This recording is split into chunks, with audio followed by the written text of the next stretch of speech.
Continuando con la farmacología antiparasitaria, en este caso vamos a ver los endoparásitos en rumiantes, tanto rumiantes mayores como en rumiantes menores. Tenemos el primer caso en el cual a ustedes lo llaman a un establecimiento del productor y les comenta que estos terneros destetados aparecen en este estado, un animal flaco, sumido, con los cuartos sucios por la intensa diarrea que poseen.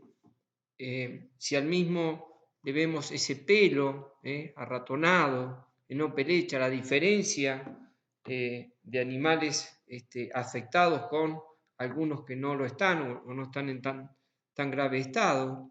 Ese edema en botella que en muchos casos suele aparecer y es bastante frecuente ya en casos avanzados, ya sea en bovinos como en ovinos, muy característico por esa deshidratación, esa pérdida de proteínas plasmáticas. Un cordero con diarrea, todos los cuartos, fíjense cómo aparecen manchados con materia fecal. Esto que se da en la época estival, primavera, verano, en el ovino, y donde tenemos alta mortalidad de esta categoría de animal que son los corderos. Aparece una alta mortalidad en forma repentina. O sea que de todos los síntomas tenemos diarrea, principal síntoma, pérdida de peso, anorexia, el animal deja de comer, por lo tanto también vamos a tener un síndrome de mala absorción por lesiones que va a haber en el intestino y estómago, edemas, como esos que les mostré, ese edema submandibular característico, materia fecal con una mucosa, enflaquecimiento progresivo, mala conversión alimenticia, pérdida de sangre en algunos casos y mortandad. Estos son los síntomas en los cuales ustedes se encuentran ante una anamnesis, que hablen con un productor y observan esta sintomatología. En el caso de los bovinos, recién les comenté la mortandad en ovinos en primavera, verano, pero en bovinos en otoño-invierno, lo van a llamar en esa época donde se van a dar la mayor cantidad de casos. ¿Por qué? Porque hay altas cargas parasitarias de larvas en las pasturas, una gran infectividad de las pasturas. A su vez, en muchos casos hay una baja o pobre disponibilidad de forraje, o bien otros problemas sanitarios asociados a otras enfermedades. Y por supuesto ese estrés manifiesto que se da post-destete. Todas estas serían las causas predisponentes por lo cual es muy probable que nos encontremos o faciliten el caso de la aparición de alguna parasitosis. Bien, si ante el diagnóstico que nosotros vamos a hacer de esos animales, un diagnóstico clínico, sintomatológico, el parasitológico de certeza y por supuesto también la necropsia, en el caso de si hay mortandad de animales, que sí lo hay, entonces observamos qué encontramos. Si hacemos un parasitológico nos encontramos con esta carga parasitaria, ya nos está indicando con la certeza de que se trata de gastroenteritis verminosa bovina. Si a esto le sumamos las lesiones encontradas en una necropsia, en el cuajo, aparece ese cuajo en forma de carpincho, de cuero de carpincho, con una formación de nódulos, primero blancos, que está indicando la presencia de esa larva, en este caso de Ostertagia en los bovinos y de Haemoncus en los ovinos, y cuando aparece ya negra, un puntito negro es cuando la larva ya salió, ya emergió de ese nódulo. Entonces, si nosotros ya confirmamos ese diagnóstico por medio de las distintas técnicas, sintomatológico, el parasitológico de necropsia, y determinamos que se trata de una gastroenteritis. Dentro de la gastroenteritis tenemos, si ustedes recuerdan, la osteoartragiasis en bovino, que es de real importancia. Vamos a ver ahora en qué momento del año se da, que como les mencioné son otoño-invierno, y la haimoncosis, Haemonchus contortus en el ovino, pero es de presentación estival, se da en primavera-verano. Si ustedes recuerdan, por parasitología, teníamos en osteoartragiasis tres tipos. Se presentaba la tipo 1, que se daba en los terneros recién destetados, de 6 a 10 meses de edad, con un destete tradicional. Se da en otoño e invierno, este tipo, la tipo 1, son de ciclo corto. ¿Por qué? Porque todas las condiciones medioambientales son óptimas, entonces el ciclo va a ser corto, de 21 días, y va a haber un alto grado de infectividad en las pasturas. Por lo tanto, el HPG va a ser alto, y por supuesto sí, que este HPG alto nos está indicando que ese animal está parasitado, pero a su vez, indirectamente, lo que nos está indicando principalmente el grado de infectividad de esa pastura. Luego pasamos a la osteoartragiasis pretipo 2, en la cual ya tenemos la larva 4 o larva 4 de resistencia, que es la que se ubica o penetra en la mucosa del cuajo en primavera-verano, cuando las condiciones medioambientales son adversas para esa larva. Ustedes recuerdan, esa larva se enquista, o mejor dicho, se ubica debajo de la mucosa, formando o lo que se lo denomina como hipobiosis. También la van a encontrar como diapausa, hasta que las condiciones medioambientales les sean favorables. Podemos tener enquistadas de 2 a 3 larvas por glándulas, y cursa con una forma subclínica y con un HPG bajo. Pero ¿qué pasa? Cuando las condiciones fin de verano, comienzo de otoño son susceptibles, o mejor dicho, son ideales para la supervivencia y para que el parásito realice su ciclo, su vida, esta larva sale de esa diapausa, de ese letargo, esa latencia, y produce la gran destrucción de toda la mucosa y glandular del cuajo. ¿Está bien? Con una alta lesión de la mucosa, aparece una sintomatología aguda, donde se observa una alta mortalidad y una baja morbilidad. Al comienzo, si bien los HPG son bajos, son relativamente bajos al comienzo, luego comienzan a ascender paulatinamente. Y por supuesto, las lesiones son irreversibles. Recuerden, la salida de esa larva en la mucosa produce lesiones irreversibles a nivel glandular. Entonces, resumiendo, recuerden que la tipo 1 la vamos a tener en invierno, donde vamos a tener una alta población de adultos con un HPG muy alto. Ya al comienzo de primavera, verano, cuando las condiciones les son adversas, ¿qué hacen estas larvas? Se inhiben y pasan toda la época estival inhibidas hasta que las condiciones ambientales son óptimas, salen de ese enquistamiento y tenemos la tipo 2. O sea, la pretipo 2 sería las larvas inhibidas, y la tipo 2 es cuando salen de la mucosa intestinal, del cuajo. ¿En qué momento la tipo 1 va a afectar principalmente a los recién destetados, este tipo de animal, que son los más susceptibles, los que una vez enquistadas esas larvas, cuando salen, producen una gran destrucción, que puede provocar la muerte? Incluso, bueno, después está disminuida la producción en cuanto a la producción de carne. Y ya la tipo 2, final de tipo 2, ya vamos a tener un animal más grande, un ovicito, y también acá ya va a haber un desarrollo de la inmunidad.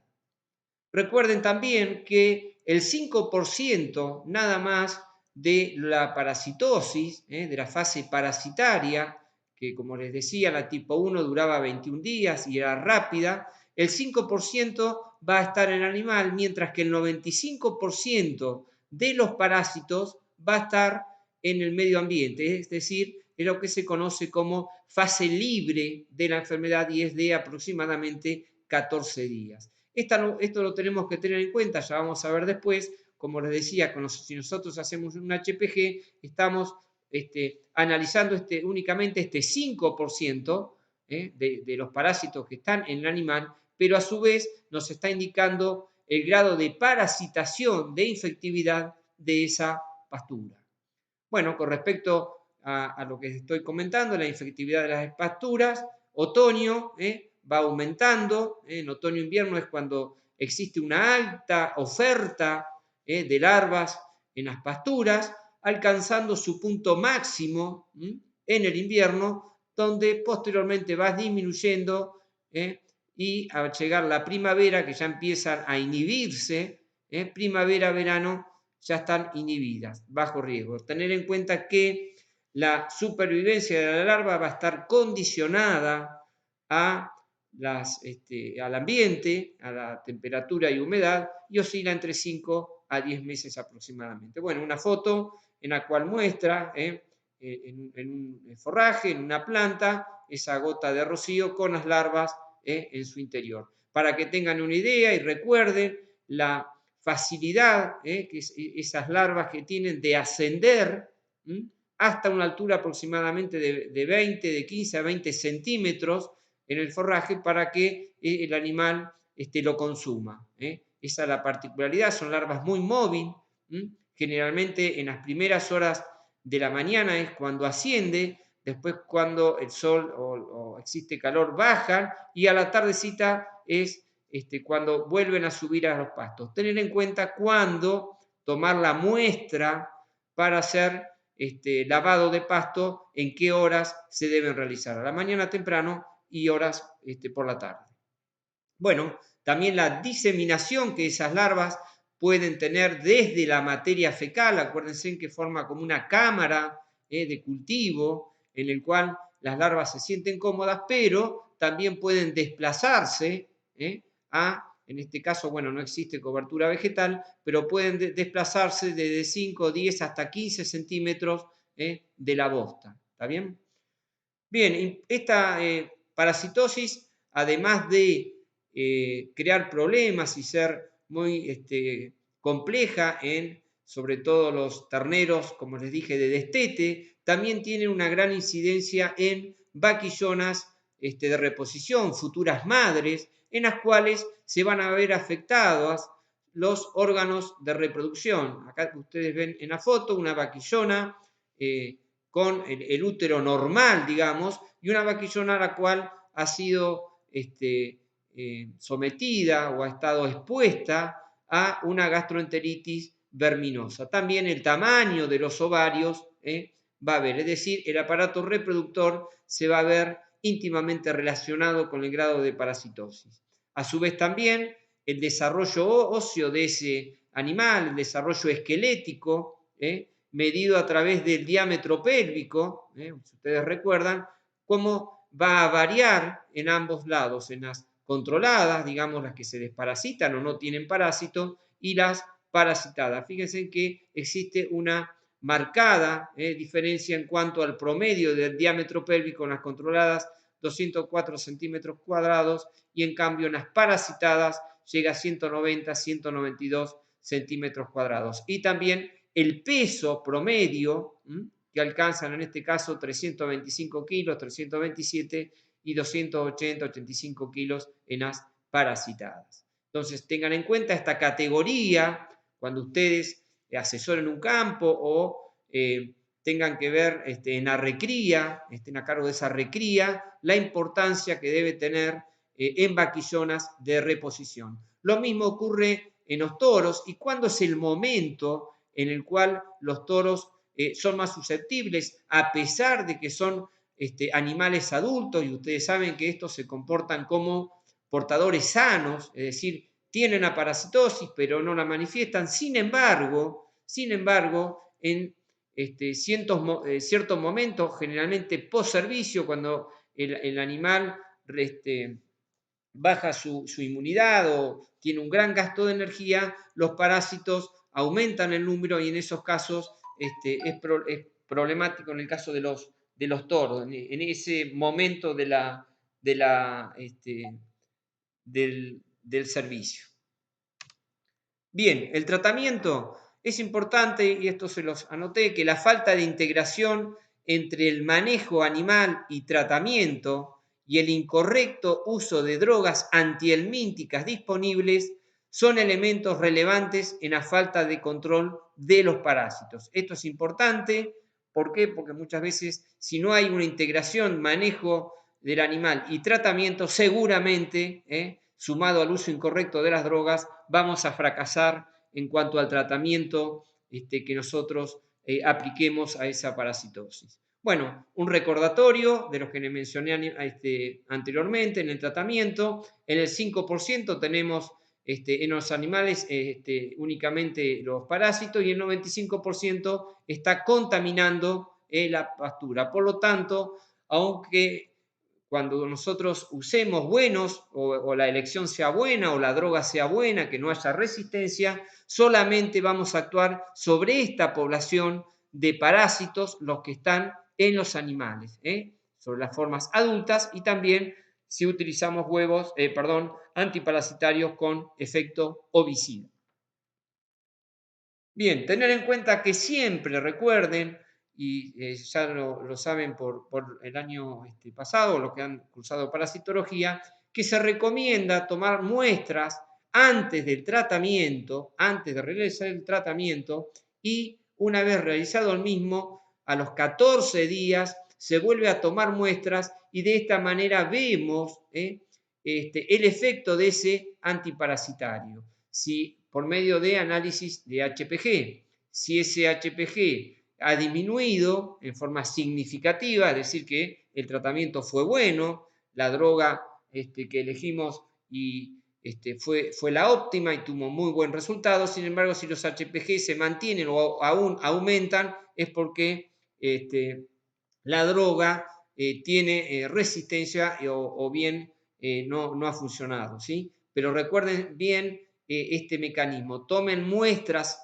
antes del tratamiento y post tratamiento a los 14 días y hagan el HPG. Bien, ¿qué tipos de tratamientos tenemos? Tenemos varios tipos de tratamientos. Tenemos un tratamiento curativo, un tratamiento estratégico, que lo vamos a realizar en distintas épocas del año, y el táctico, que va a depender del grado de contaminación de la pastura y también de la eficiencia de ese antiparasitario. Entonces tenemos el curativo cuando ya aparece una sintomatología clínica muy evidente, en la cual ya tenemos lesiones que son muy graves, como les decía, irreversibles, de lenta y muy difícil recuperación. O sea, ya en este estado estamos en un problema grave. Y los tratamientos antiparasitarios estratégicos, en estos casos, como les decía, lo podemos realizar en determinadas épocas del año y dependiendo de si nosotros sabemos la cantidad de huevos, cuándo va a ser mayor ese HPG y también el grado de infectividad de las pasturas. Fíjense en que ambos, tanto la infectividad como el HPG, aumenta en otoño, alcanzando su pico máximo fin de invierno, para luego decaer en primavera cuando las larvas se están inhibiendo. Entonces, en estos casos no es una receta, pero se recomienda hacer desparasitar en otoño-invierno, que estaremos matando todos los adultos. En primavera también ya algunas larvas que se están inhibiendo, y por supuesto en fin de primavera, principio de verano, hacer una desparasitación con drogas que actúen, que maten la larva 4 inhibida. Recuerden que esa es la que produce la gran destrucción de toda la mucosa del cuajo y por supuesto las lesiones son graves e irreversibles, como les había mencionado. Bueno, otro tipo de desparasitación que se puede realizar al destete estratégico, un pastoreo continuo. Acuérdense, ahí tienen alto número de huevos. Al destete se pueden realizar 2 desparasitaciones de acuerdo a cómo nosotros o en qué lugar estén esos animales, si están en pasturas muy contaminadas. lo que vamos haciendo es un seguimiento mediante los controles coproparasitológicos, los HPG, y ya cuando va avanzando el año, acuérdense, acá está el pico en invierno, tenemos el pico, hay que evitar este pico de huevos, de parásitos, y a medida que avanza primavera-verano, comienza a aumentar el número de larvas hipobióticas. Entonces, hacer terneros más de un año de edad o al año de edad, esa última desparasitación, ya hay inmunidad y atacamos o matamos esas larvas 4 antes de que emerjan de las glándulas. Bien, el táctico, de acuerdo a la contaminación de las pasturas, en este caso deberíamos realizar lavajes de pasto para saber el grado de contaminación, si bien ya si nos da un HPG alto, como les mencioné anteriormente, también indirectamente nos está indicando que esa pastura está parasitada. Entonces, ¿cuándo hacer? En la tipo 1 en otoño-invierno, la tipo 2 fin de verano y la pretipo 2 realizarlo en octubre-noviembre, que es el ingreso de la larva 4, cuando recién comienza a penetrar las primeras que empiezan a ingresar en las glándulas. ¿Sí? Esto sería lo que se denomina tratamiento táctico. ¿Cuándo los debemos realizar? Esos 3 tipos de tratamientos de acuerdo al tipo, en este caso de ostertagiasis, que estemos considerando que está en ese periodo o en esa estación del año. Bien, otros tácticos, fíjense en las larvas infectivas, otoño-invierno va aumentando, alcanzándose el pico fin de invierno, para después decaer esas larvas infectivas en las pasturas. Y cuando debemos, esto es la curva de huevos de HPG, y el tratamiento táctico, cuando nosotros hacemos, los HPG disminuyen, obviamente, si nos anduvo el antiparasitario. En el invierno hacer otro tipo, otro tratamiento a mediados de invierno, donde también nos permite la eliminación de esos adultos. Y por supuesto, ese va a aumentar y después a medida que primavera, verano, los adultos desaparecen para aumentar las larvas inhibidas. ¿Está bien? Bien, hablamos del caso clínico que ustedes pueden llegar a tener, de qué caso, los síntomas, cómo hacer el diagnóstico. Ahora vamos a ver qué elementos, o mejor dicho, qué fármacos, si bien esto lo van a ver en farmacología, es que ustedes tengan un recordatorio de los principales antihelmínticos y en este caso de amplio espectro. ¿Por qué digo de amplio espectro? Porque actúan no solo sobre parásitos, en algunos casos actúan sobre céstodes, sobre nemátodes, o parásitos, sobre todo estos actúan sobre los nemátodes, y dentro de los nemátodes tenemos gastrointestinales, tenemos respiratorios, como la bronquitis verminosa. Bueno, los benzimidazoles, recuerden que tienen poder ovicida, esto que quede bien claro, los benzimidazoles,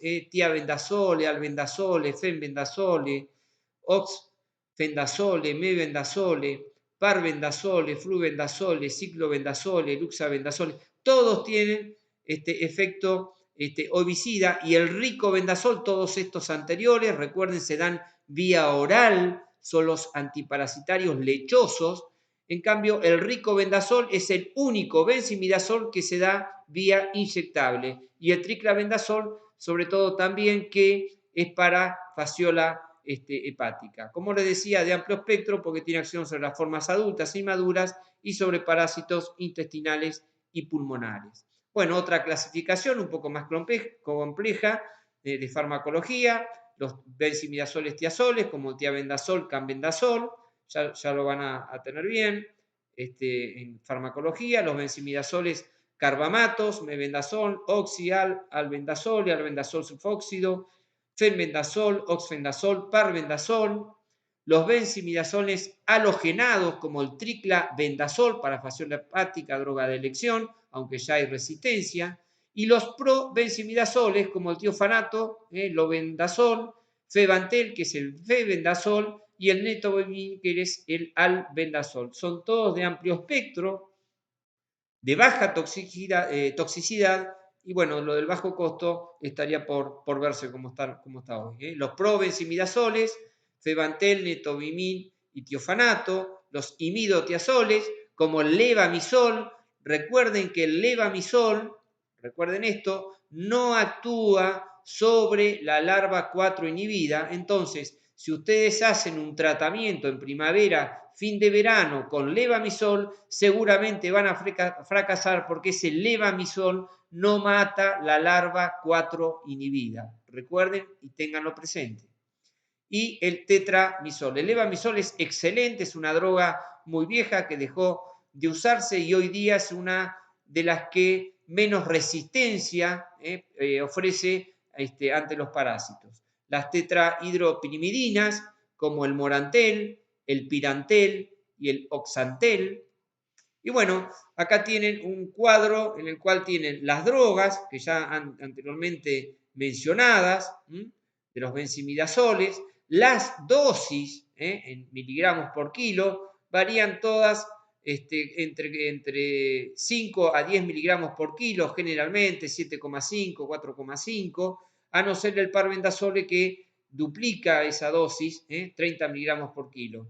Recuerden el ricobendazol, que se da 7,5 miligramos por kilo, vía subcutánea, es el inyectable. El resto son todos benzimidazoles, vía oral.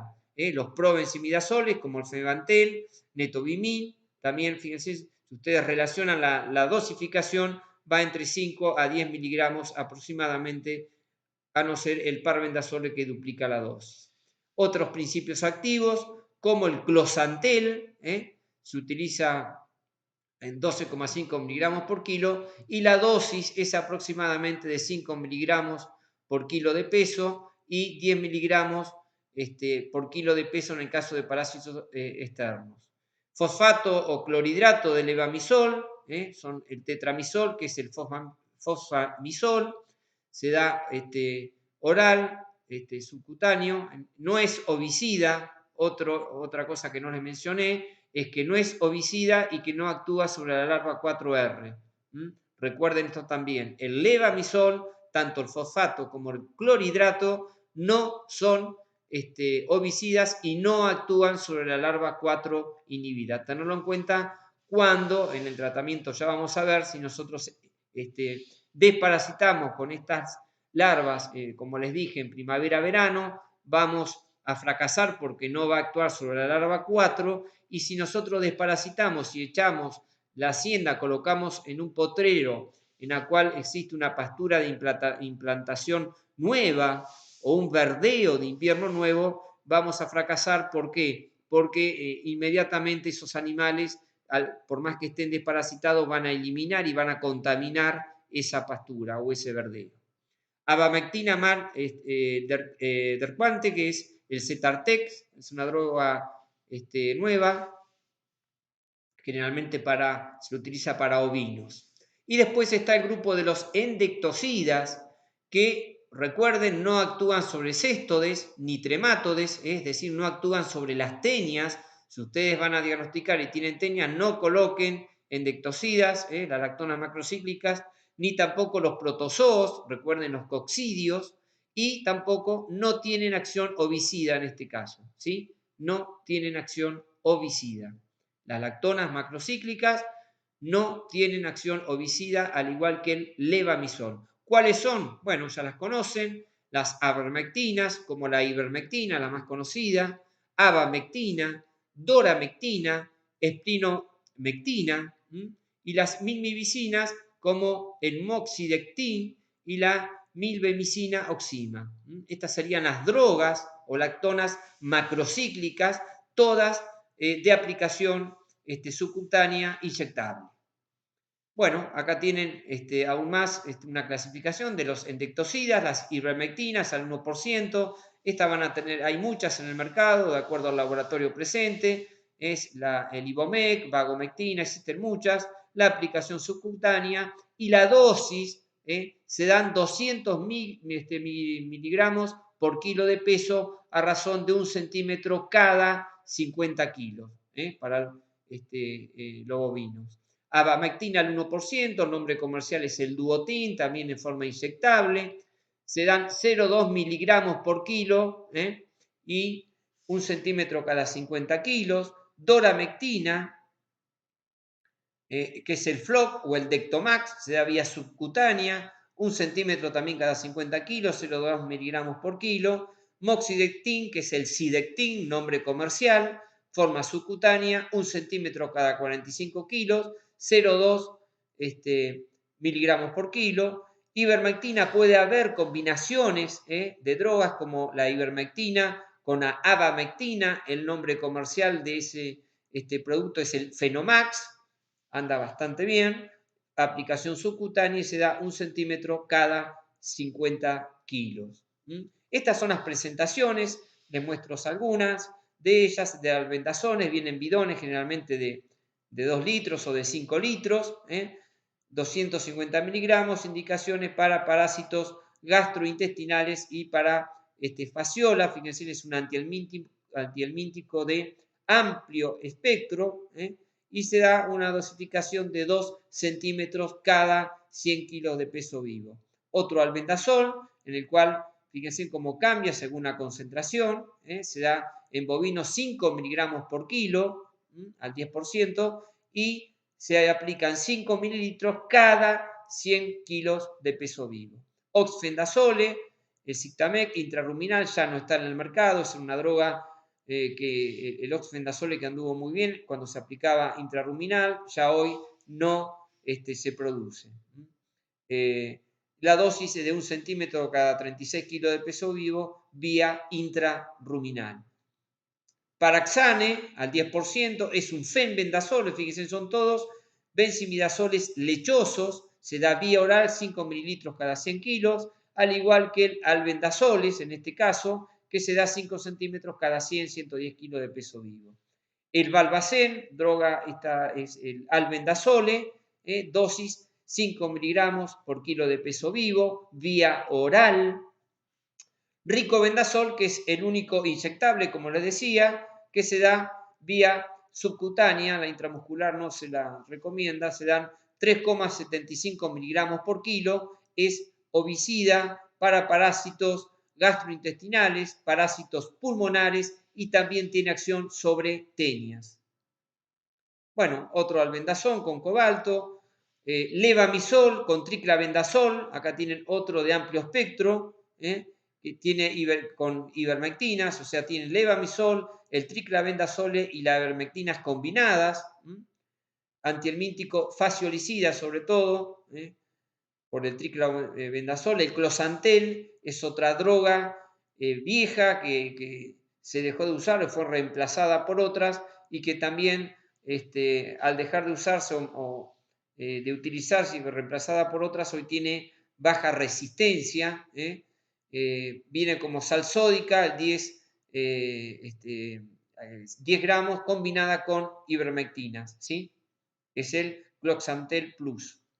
El levamisol, este es fosfato clorhidrato, como vimos, al 18%, y este es muy buen producto, vuelvo a insistir, es hoy día uno de los mejores que hay en cuanto a resistencia. Recuerden el inconveniente que tiene, que no son herbicidas, sino actúan sobre la larva 4, pero tiene efecto inmunomodulador, elevan las defensas para terneros en determinados momentos del año que ustedes deben saber cuándo aplicar. El inconveniente que por ahí tiene es la dosificación, tiene sobre todo en lechones, si ustedes se pasan de la dosis de ese peso, sobre todo en animales jóvenes, podemos llegar a tener problemas tóxicos y mortandad, en lechones sobre todo, no tanto rumiantes, pero sí tener la precaución del levamisol, de pesar los animales y hacer una correcta dosificación. Bien, las pérdidas por antiparasitarios. ¿Por qué nosotros podemos tener pérdidas? Hablar de pérdidas. Una, por la mala elección de la droga, como les venía mencionando, aquellas que tienen efecto ovicida, aquellas que no tienen efecto ovicida, cuándo la aplicamos, cuándo no la aplicamos, una dosificación incorrecta, si nosotros calculamos mal el quilaje de ese animal y estamos subdosificando o al contrario, estamos dando droga sobredosis, estamos perdiendo droga, e incluso podemos llegar a la toxicidad. Mal manejo post-tratamiento, importantísimo. Si utilizamos con uno, como les decía, con uno que es ovicida, no tendríamos problemas. Si desparasitamos y dejamos en un potrero de descarga, porque ahí los huevos se destruyen, se rompen, los mata. Pero si nosotros utilizamos un producto no ovicida y, como les decía, echamos esa hacienda en una pastura limpia o en un verdeo limpio, seguramente se va a contaminar. Y por supuesto, los tratamientos inoportunos. Cuando no hacemos un correcto diagnóstico, recuerden el Willis, recuerden el HPG, que es un aliado para ustedes el día de mañana, saber si existe parásitos en el animal y por supuesto en las pasturas. Y un ejemplo de estos es animales que van a echar a una pastura, un verdeo nuevo de invierno, teóricamente acá con la rotulación, no así ahora con el tema de la siembra directa, que no hay una destrucción de la bosta, de la materia fecal, pero cuando hay una rotulación del suelo consideramos a este lote libre, libre de larvas, entonces lo que tenemos que utilizar es un producto de desparasitar estos animales con un producto ovicida. Bien, lo mismo va a ocurrir cuando nosotros tenemos pasturas de implantación, pasturas nuevas, que recién entran los animales, también utilizar productos con efecto ovicida, ¿sí? Es importante entonces la elección, saber qué elegir y en qué momento y de acuerdo a la pastura donde vamos a utilizar. Un potrero ya contaminado, donde han estado animales adultos, donde hay, fíjense la oferta que hay de materia fecal, por lo tanto va a haber de larvas, y si colocamos este tipo de animal seguramente vamos a tener problemas. Y si no, bueno, desparasitar cada 30 días, por eso hay que hacer un manejo táctico, desparasitar en forma táctica según el grado de contaminación de esa pastura y el manejo que nosotros vamos a hacer, obviamente, siempre controlando y haciendo HPG. Fíjense, en estas son las condiciones óptimas en la cual este animal va a estar, y acá va a haber seguramente una población, un alto número de larvas infectivas para ese animal. Fíjense la edad del animal y las condiciones ambientales óptimas para la supervivencia de esa larva. Conocer el estado infectante de las pasturas, ustedes ya saben cómo lo podemos hacer por medio de la recolección de las pasturas, lo que se conoce como lavado de pasto. Y en ese caso podemos ver la presencia en el lavado de pasto de esas larvas 3 infectivas. En pasturas naturales, en el bosque del Caldenal, donde vamos a tener una baja densidad de animales, donde no van a estar tan en contacto íntimo con las materias fecales, y a su vez el tipo de pasturas va a ser distinto. Esta parasitosis, si bien existe, no adquiere la importancia que adquiere en otras zonas. Por supuesto, la profilaxis cada vez que ingresen animales al establecimiento, así como les comenté con ectoparasitosis, estos animales deben descansar, de acuerdo a la distancia, al estrés que traen, debe descansar y luego se hace la desparasitación de los mismos. Por supuesto, imprescindible no mezclarlo con el resto de la hacienda del campo, porque obviamente estos animales, si traen parásitos, van a contaminar o ensuciar las pasturas. Un breve recordatorio de qué es la resistencia, a qué denominamos resistencia de un antiparasitario. Denominamos resistencia a la habilidad de una población de parásitos que tiene la capacidad de sobrevivir a dosis del antiparasitario que serían letales para la mayoría de los individuos en una población normal. Esta es una definición de la FAO, la Organización Mundial de la Salud, es decir, cuando los parásitos son resistentes. Cuando una dosis letal, para la mayoría de los parásitos, en este caso, no los mata.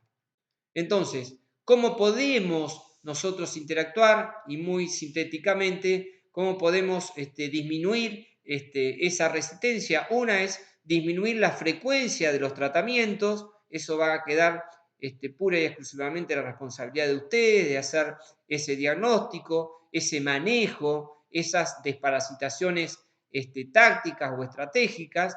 Esta es la base para prolongar, por supuesto, la vida útil de los antiparasitarios, de cualquier antiparasitario, sea por vía oral, subcutánea, inyectable, cualquiera de ellos.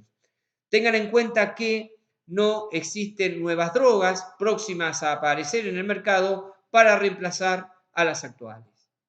Y dejar de lado este criterio de saturar el sistema con antiparasitarios para ganar más kilos. Muchas veces el productor desparasita todos los meses, que tiene una pérdida en cuanto a costos de drogas y, bueno, de aplicación, y tener en cuenta que el antiparasitario no reemplaza a la alimentación. Por más que nosotros todos los meses desparasitemos, si no tiene una buena alimentación, no vamos a tener una buena producción de carne. Y la decisión de desparasitar debería tomarse siempre luego de un diagnóstico parasitológico. Me estoy refiriendo a un HPG que ustedes ya conocen. Bien, dejamos acá y vamos a continuar con el segundo caso que se nos puede presentar.